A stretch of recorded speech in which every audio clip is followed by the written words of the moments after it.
Wale watu wa kuanza 10 na wa sponsor na 100. Guess why anatafuta passport?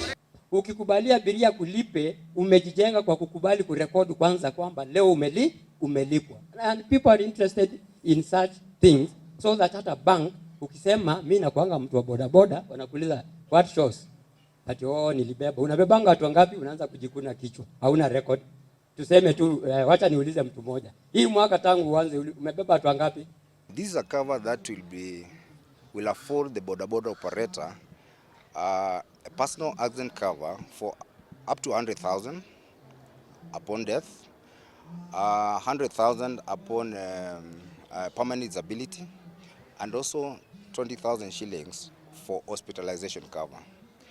Whereas as insurance company, we are offering this product to the bodaboda operators. Tunawafanya agents ambapo watakuwa wanapata ile pesa mubadala.